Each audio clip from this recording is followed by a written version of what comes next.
berarti rumah yang surga. Coba kalau pandangannya udah pandangan ini negatif, akan thinking. Itu yang menciptakan surga adalah diri kita. Makanya baiti jannati, rumahku adalah surgaku. Nah itu harus diciptakan itu. Diciptakan rumahku adalah surga. Makanya jangan sampai melihat itu rumah. Pokoknya ini adalah milik saya. Rumah ini, ruangan ini milik saya. Pertanyaannya, walaupun saya punya rumah ini milik saya duduk kira-kira berapa senti? Udah tahu? Sama nggak? Sama kita tidur berapa?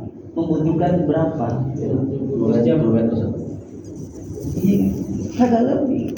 Kalau kita lagi merem semuanya, kira-kira kelihatan nggak itu rumahnya? Enggak. Wahai saudaraku, disitulah akhirnya manusia itu akan mengerti sejati diri manusia. Jadi kalau manusia kagak paham tentang dirinya manusia itu, bahwa manusia itu dibalas oleh Allah, apa itu dalam surganya Allah atau neraka Allah Subhanahu wa ta'ala. Itu baru perbuatan jasmani. Ya kan, perbuatan jasmani. Udah, matanya harus dikendaliin, telinganya harus dirawatin, dijaga, semuanya kayak begini. Nah ini adalah amalia perbuatan. Ucapannya harus kudu dijaga. Itu baru perbuatan jasmani. Apalagi perbuatan amalia qalbiyah, perbuatan hati. Pura-pura kayak gini. Ada nggak sombong? Waduh, kalau ada, ya Allah, alhamdulillah ya Allah. Dalam hati ini ada nggak itu iri hati, iri dengki yang kagak benar? Ada. Istighfar, ya Allah, astagfirullahaladzim, ya Allah. Tuh merasa lagi. Dalam qalbi ini ada nggak? Ya, yang ngaku-ngaku maksudnya bahwa ini semuanya adalah punya Allah Subhanahu wa ta'ala, tapi kita merasa mengakui. Dia merasa mengakui terus saja amalia qalbiyah. Coba dicek lagi amalia pikir. Ya kan, setiap hari kita mikirin urusan apa kira-kira? Iya kan? Yang dipikirkan itu apa? Yang diperjuangkan dalam pikiran ini apa? Yang paling disukai itu apa? Coba dipikirin. Lah itu amalia itulah yang akan bisa menjadi salah satu sebab kita dimasukkan di dalam surganya Allah Subhanahu wa ta'ala. Di surga.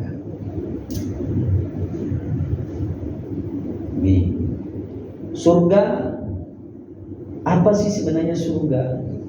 Surga itu adalah suatu tempat balasan orang-orang yang berbuat baik dan tempat orang yang taat kepada Allah Subhanahu wa ta'ala dan Rasulnya.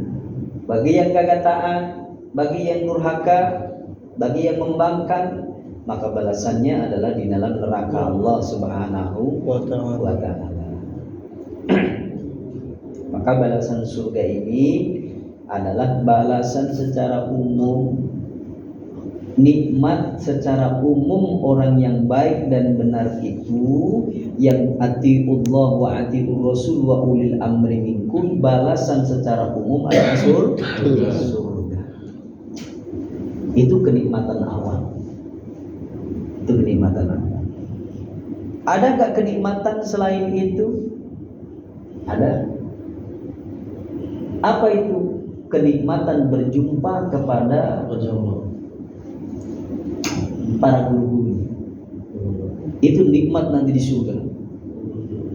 Berjumpa kepada gurunya sampai nanti berjumpa kepada Rasulullah sallallahu alaihi wasallam. Itu nikmat yang luar biasa. Ini surga kan udah enak. Pokoknya disediain makan semuanya kayak begitu. Teman, belum ketemu sama Rasulullah sallallahu alaihi wasallam, belum ketemu sama guru-gurunya kurang nyaman. Ke surga kayak begitu, paling nikmat itu ketemu sama guru-gurunya, sama orang-orang tuanya. Dan nikmat yang paling agung lagi yaitu di dalam surga nanti bisa memandang Allah Subhanahu wa ta'ala. Oh, ini surga yang luar biasa. Ini surga yang luar biasa. Yaitu memandang Allah Subhanahu wa ta'ala. Ustaz, Ya. Pemahaman yang tadi Pak Ustaz, Yang mana itu? mungkin saya ini baiti janati, Iya. rumahku surgaku. Jadi kalau saya pahami itu, jadi kalau orang itu ingin surga, rumah itu kan tempat gitu ya, Iya. kayak kelopak mata tadi Pak Ustaz ya. Iya. Jadi intinya kita selalu memandang positif aja, kebahagiaan baru timbul. Seperti itu Pak Ustaz, gimana sih pemahamannya?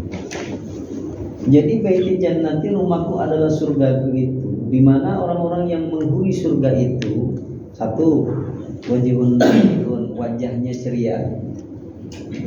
Karena kalau yang saya pahami selama ini gitu Pak Ustaz, baiti jannati, rumahku surga. Saya pulang ke rumah gitu kan, lihat istri, lihat anak pada sehat, pada ini itu surga gitu. Ya. Seperti itu ya Pak Ustaz. Yang sebenarnya seperti apa? Iya, itu umum. Umum ya Pak Ustaz. Jadi umum.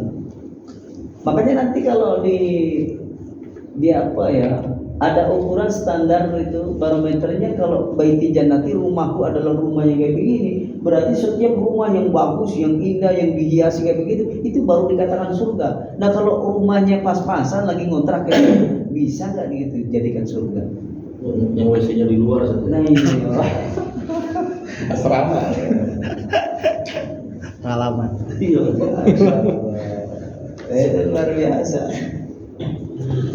Kalau masuk ke dalam surga itu bukan itu, ya kan? Surga bukan itu. Karena letaknya surga itu adalah di dalam, bukan di luar. Kalau yang di luar, nah itu paling tidak di indranya, paling tidak di indranya. Jadi ketika waktu mata bisa melihat, bagaimana? Kan fabi ayyi ala'i rabbikuma tukadziban. Coba dirasapi yang dalam itu ayat. Maka semuanya ini adalah kayak surga semuanya. Ya Allah, tangan, ya kan, disertai dengan fungsinya, kaki juga bisa melangkah, bergerak semuanya, badan sehat walafiat, itu surga semuanya. Kalau kagak percaya, ya kan, saksikanlah orang-orang yang sakit kayak begitu. Apa harapannya? Sembuh. Sehat, mungkin sembuh, ya Allah, panggil sehat. Kalau udah sehat ngapain? Wah, udah bisa apa? Kerja juga enak, tidur juga enak, makan juga enak, semuanya jadi enak. Itu adalah lambang daripada surga yang diletakkan di mana? Yang diletakkan di jasmani. Makanya banyak sekali orang-orang itu yang terbelenggu mengartikan surga itu hanya sekedar di jasmani, bukan di rohanianya. Coba sekarang masuk ke dalam alam pikir aja, alam akal kita. Allah Subhanahu wa ta'ala menciptakan surga, ya kan? Coba nanti dibaca ini surga.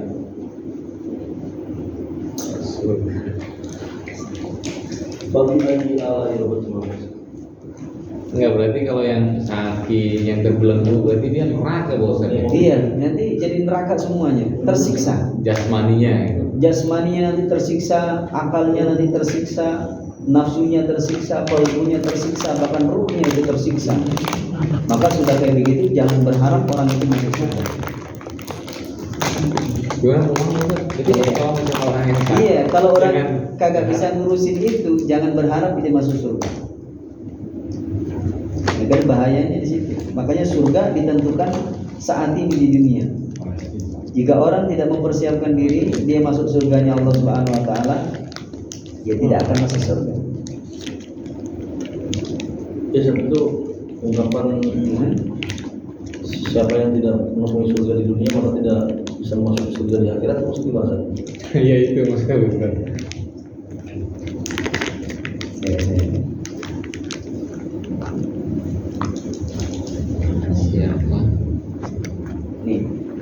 Surga dunia aja kagak bisa didapat, apalagi surga di akhirat.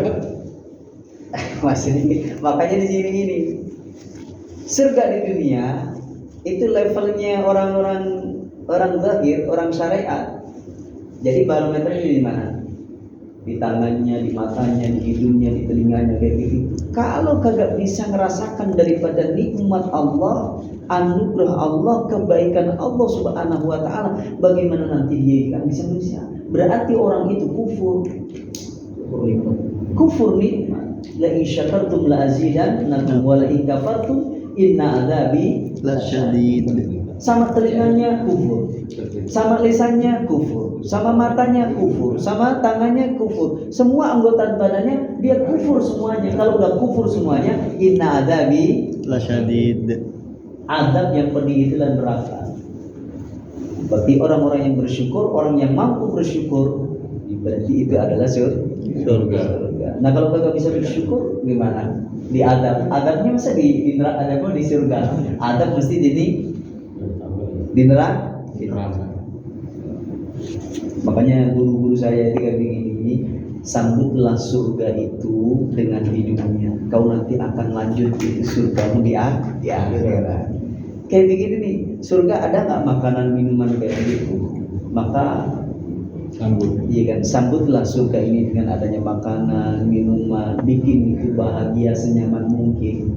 Maka dengan rasa syukurmu, rasa terima kasihmu kepada Allah Subhanahu wa taala, maka akan bisa merasakan. Kalau misal sebagian orang, Pak Ustadz, kan tidak semua orang itu dalam keadaan mampu secara jasmani atau segala. Jasmani mungkin sakit gitu kan, sosial dia misalkan marginal. Kalau kita lihat misalkan dia seperti di neraka gitu kan, atau dia menganggap dirinya seperti neraka, emang keadaannya seperti itu. Boro-boro menemukan surga di akhirat kan, di dunia aja saya nggak merasa di surga. Itu sebenarnya itu pola pikir bagaimana Pak Ustaz? Nah, coba nanti diperhatikan ke surat Al-Baqarah, Al-Baqarah 214.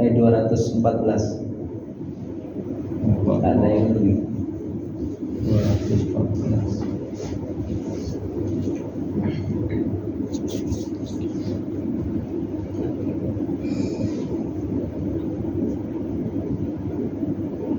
Am hasibtum an tadkhulul jannah wa lamma ya'tikum mathalul ladzina khalu min qablikum massatuhumul ba'sa wad dharra wa zilzilu hatta yaqula ar-rasulul ladzina amanu ma'ahu mata nasrullah ala inna nasrullaha qarib. Apakah kita menyangka dan mengira kalian semuanya dimasukkan di dalam surganya Allah Subhanahu wa taala, padahal kenyataannya belum datang kepada kalian semuanya salah satu peristiwa kejadian yang telah dialami oleh orang-orang terdahulu. Belum kita ini luar biasa. Masatumul ba'sa wa dharra wa zilzilu. Di perjuangannya luar biasa. Menghadapi sebuah tantangan kehidupan yang sangat luar biasa. Digoncang pikirannya, digoncang hatinya, sampai Rasul dan orang-orang yang beriman bersamanya ya kan berkata, mata nasrullah, kapan itu pertolongan Allah? Ketahuilah sesungguhnya pertolongan Allah sangat dekat. Sangat dekat. Makanya bagaimana kalau orang ini yang rezekinya pas-pasan, keadaan pas-pasan, bisakah itu ngerasain surganya Allah Subhanahu wa taala? Bisa. Bisa, tetap aja bisa. Caranya bagaimana? Bisa, misalnya sekarang belum kan? Bersyukur. Enggak, posisi kita mungkin belum. Saya udah pernah di bawah.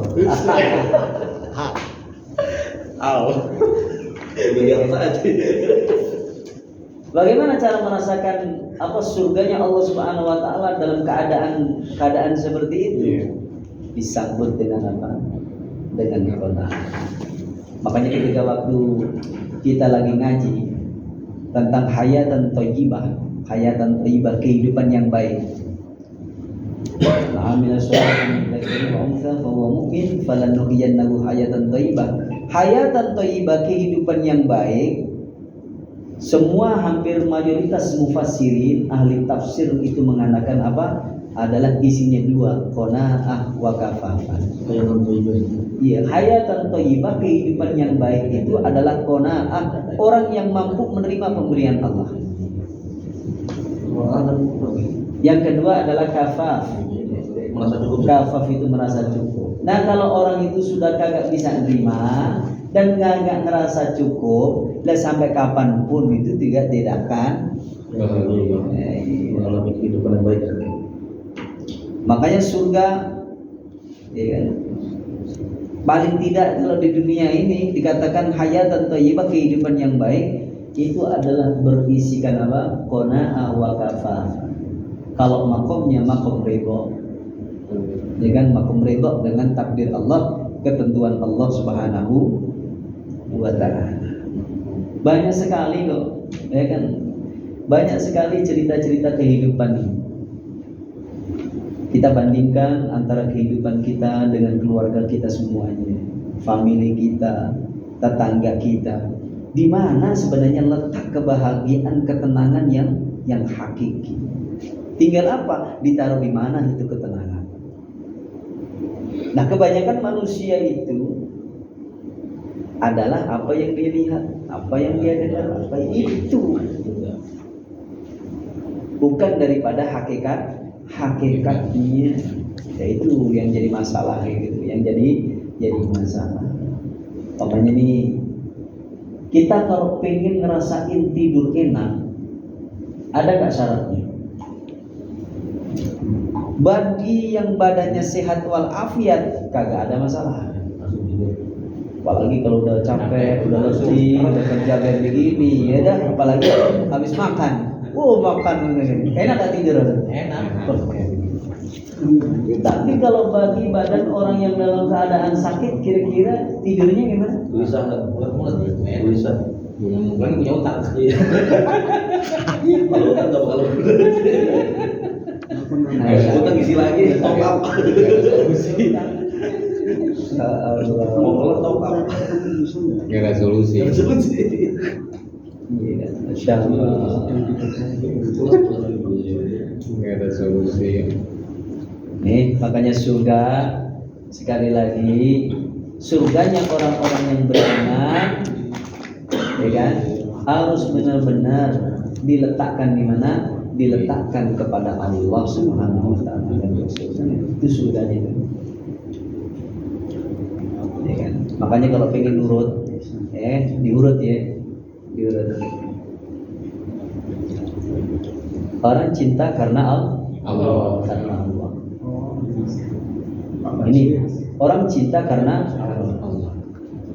Alamat orang itu cinta karena Allah Subhanahu wa ta'ala itu hubul Quran, cinta Al-Quran. Jadi seneng itu. Dia ngaji Al-Quran, isi Al-Quran, kandungan Al-Quran dibaca, kalau diteliti, udah seneng. Itu berarti apa? Alamatnya, tandanya orang cinta kepada Allah. Kalau orang itu mengatakan cinta kepada Al-Quran, berarti dia harus cinta kepada Nabi. Karena yang menjelaskan itu semuanya adalah Nabi. Kalau dia menyatakan cintanya kepada Nabi kita Muhammad SAW, tandanya dia cinta dengan sunnahnya. Ucapannya, perbuatannya, sikapnya harus kudu dicintai. Udah diamalin itu. Ajaran Islam yang diajarkan oleh orang tua kita dan guru-guru kita, amalin semuanya. Benar kamu cinta itu sama sunnah Nabi yang diajarkan oleh orang tuamu dan guru-gurumu? Iya, tandanya apa? Cinta hubul akhirat, cinta akhirat. Tandanya cinta akhirat. Nah, kita kalau pengen surganya Allah Subhanahu wa ta'ala, dunia dan akhirat, kalau kagak ada apa cintanya sama akhirat, waduh, kita hitung-hitungan kan? Kalau cinta akhirat itu cinta mati saja. Iya, cinta itu ya. Cinta ketika waktu nanti kita sudah waktu sudah ditentukan, kita nanti akan berpisah dari alam dunia menuju alam barzakh, berlanjut kita. Nah, kalau kita amal perbuatan ini, kalau bukan karena akhirat, waduh, benar-benar kita terjadilah, ya kan, akan mengunda-tunda, akan riya, akan lain sebagainya. Ini terjadi karena apa? Karena amalnya bukan karena akhirat. Nah kalau orang itu cinta karena akhirat, tandanya apa? Bughdud dunia, benci dunia. Itu dunia harus dibenci. Di antaranya ini jangan terlalu terfokus dengan matanya. Kita akan tertipu dengan tangan, tertipu dengan semuanya. Tandanya orang itu benci dengan dunia, yaitu ayyidakhirullah. Ya kan? Kagak menyiapkan dunia itu illa zadan mabulghatan, kecuali adalah sebagai bekal, sebagai persiapan, sebagai modal untuk menuju akhirat. Makanya surganya Allah Subhanahu wa taala itu adalah dimasuki oleh orang-orang yang beramal. Itu amalnya apa? Amal zahir batin. Nah, sekarang ini gunakan. Walaupun udah pernah kan dikasih kunci surga? Udah belum? Bubur yang punya. Iftahul jannah